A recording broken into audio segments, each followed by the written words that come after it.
One of the things I love about Netflix is sometimes they'll drop extra bits to things that we're not expecting. Like with The Sandman, we got that extra special episode. This time around, we got a documentary that's 15 minutes long, behind the scenes look at what it took to make 1899. Let's jump in. Go behind the scenes and see how the creators of Dark used groundbreaking virtual technology, The Volume, to shoot their new mystery series.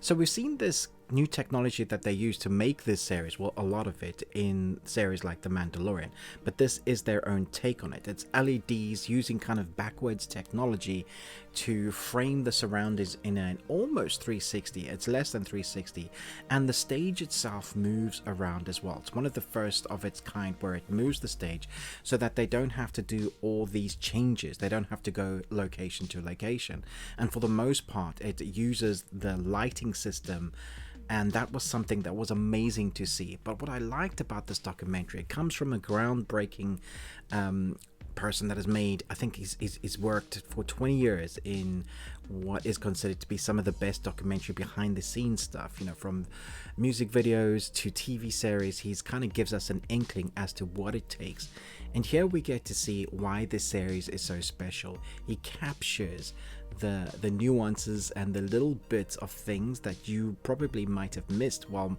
watching the series, and you get to see, you know, peeking behind the curtain. So part of it is that multiculturalness that this series has done, and also seeing how the actors have had to act against people that don't actually understand their language and what that entails. And then you see the puzzle making of how the directors, especially one particular director of the whole series that also was the creator of Dark, has come into her thinking how she loves puzzles. And if you were worried that this didn't have an ending or a middle or like a proper beginning, that this was just kind of thrown together like a Lost series, there's bits of information that you can glean, and also whether we're even going to get a second season. And so they have written it as a trilogy, but what we can glean from the information told within this doc is that the second season is ready.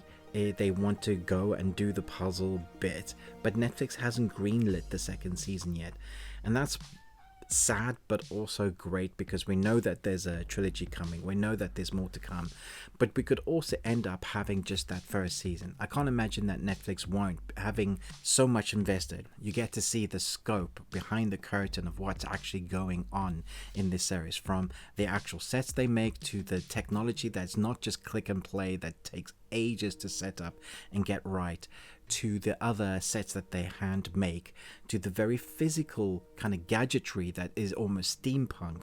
It was a wild ride to watch, and if you didn't know that this was on Netflix, I guarantee you're going to love this if you love the series. Obviously you probably won't be watching the making of. If you haven't watched the series, definitely don't watch the making first, because that will spoil everything. It's full spoilers. I love seeing behind the curtains. It reminds me of when you used to buy DVDs and videos, you know, way back in the day. Even some Blu-rays are quite vanilla, but normally you would get some making ofs or behind the scenes, those things that sometimes you had on TV. They were like, let's go and watch this half an hour epic of how this film came to be. And for anybody that loves that, or anybody that's had filmmaking or been involved in filmmaking like myself, I've been involved in and making a number of features and shorts and music videos. So seeing behind the curtain how they use this new technology, how actors react with it, it's just a lot of fun. Let me know your thoughts down below. And as to whether we get a second season, I think it is coming, but we just gotta kind of hope that people keep watching like they watch Dark, so that Netflix go, yeah, okay, it's worth our time and investment. Thanks so much for watching, but most of all, until next time, remember, live long and Tuesday.